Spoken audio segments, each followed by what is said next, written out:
உலகெங்கும் விற்றிருக்கும் ஸ்ரீ குபேரன் டிவி நேயர்களுக்கு உங்கள் விஞ்ஞான ஜோதிடர் ஆம்பூர் வேல்முருகனின் இனிய வணக்கங்கள். நம்ம இந்த ஜோதிட நிகழ்ச்சியில் புரட்டாசி மாத ராசி பலன்கள் ஒவ்வொரு ராசினருக்கும் எப்படி இருக்கு அப்படின்னு பார்க்கலாம். மீனம், பூரட்டாதி 4ஆம் பாதம், உத்திரட்டாதி, ரேவதி ஆகிய நட்சத்திரங்கள் உள்ளடக்கியதான் மீனராசி. பொதுவாகவே இந்த மீனராசிக்காரங்க எதிலும் தெளிவாக சிந்தித்து செயல்படக்கூடியவர்களாக இருப்பாங்க. இந்த மீனராசிக்காரர்களுக்கு உங்க ராசிநாதன் ஆகிய குரு பகவான் உங்க ராசியிலே இருந்து இருப்பதுனால கொஞ்சம் இதிலும் கவனத்தை இருப்பினும், உங்க ராசிக்கு யோகாதிபதியாக செவ்வாய் பகவான் உங்க ராசிக்கு 3ல் சஞ்சரிக்கிறதுனால எத்தனை தடைகள் பிரச்சனைகள் வந்தாலும் எல்லாரையும் எதிர்கொண்டு வெற்றி பெறக்கூடிய ஆற்றல் உங்களுக்கு ஏற்படும். இருப்பினும் கடந்த காலங்களில் நடந்த எதிர்மறை நிகழ்வுகளை நினைத்து மன வருத்தப்படுவதை விட்டு இந்த காலத்தில் உங்களுக்கு ஏற்படக்கூடிய ஒரு நல்ல மாற்றத்தை, முன்னேற்றத்தையும் எதிர்மறை சிந்தனைகளை தவிர்த்து நேர்மறை சிந்தனைகளை வளர்த்து கொள்ள வேண்டியது மிக மிக அவசியமாக இருக்கும். வீண் கோபத்தை தவிர்க்கணும்.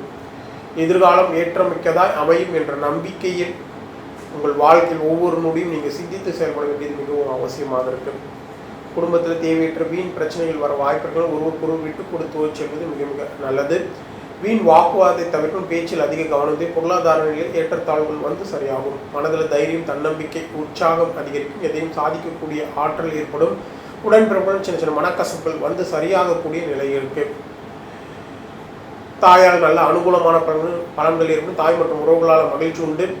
வீடு, வாகனம், சொத்து தொடர்பான விஷயங்கள் அனைத்தும் உங்களுக்கு மிகவும் சாதகமாக அமையும். குழந்தைகளால் மகிழ்ச்சி உண்டு. குழந்தைகள் செயல்பாடுகள் பெருமைப்படக்கூடியதாகவும் நீண்ட நாள் பிரார்த்தனை நிறைவேற்றணும். குலதெய்வம் மற்றும் இஷ்டதெய்வ அனுகூலம் உங்களுக்கு கிடைக்கும். அதே நேரத்தில் காதல் முயற்சிகளும் வெற்றி பெறக்கூடிய காலகட்டமாக, எதிரிகளால் சின்ன சின்ன பிரச்சனைகள் வந்து சரியாகக்கூடிய காலம் எச்சரிக்கையுடன் செயல்படுவது நல்லது. கணவன் மனைக்குள்ள வீண் மனக்கசப்புகள் வர வாய்ப்புகள் ஒருவருக்கு விட்டு கொடுத்து செல்ல வேண்டியது மிக மிக அவசியமாக இருக்கும். வியாபாரத்தில் கூட்டாளிகளிடம் கவனத்தை, வியாபாரத்தில் புதிய ஒப்பந்தங்கள் உங்களுக்கு மிகுந்த எச்சரிக்கையுடன் செயல்படுவது நல்லது.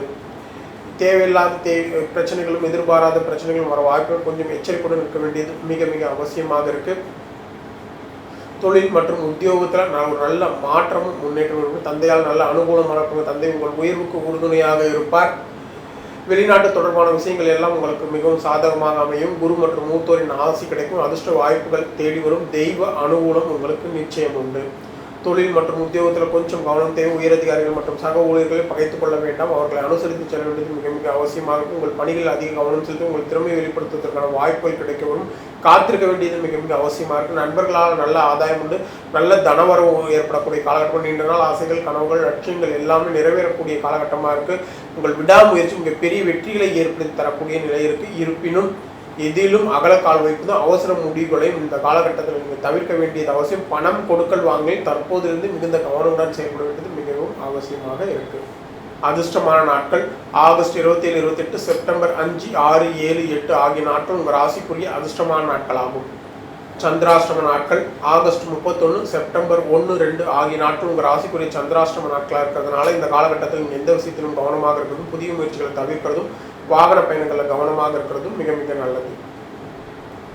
பரிகாரம், உங்கள் ராசிக்குரிய ஒரு சிறந்த பரிகாரம் அப்படின்னு பார்த்தா திருப்பதி வெங்கடாச்சலபதியை ஒரு திங்கட்கிழமையில் சென்று வழிபடுவது உங்கள் ராசிக்குரிய ஒரு சிறந்த பரிகாரமாக அமைந்து உங்கள் வாழ்வில் அனைத்து சுபிட்சங்களையும் ஏற்படுத்தி தரும்.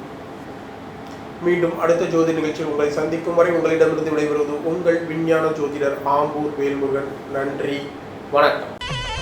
ஸ்ரீ குபேரன் டிவியை பார்த்தமைக்கு நன்றிகள். மேலும் இது போன்ற தகவல்களை தெரிந்து கொள்ள ஸ்ரீ குபேரன் டிவியை சப்ஸ்கிரைப் செய்யுங்கள். மறக்காமல் பெல் ஐக்கானை கிளிக் செய்யுங்கள்.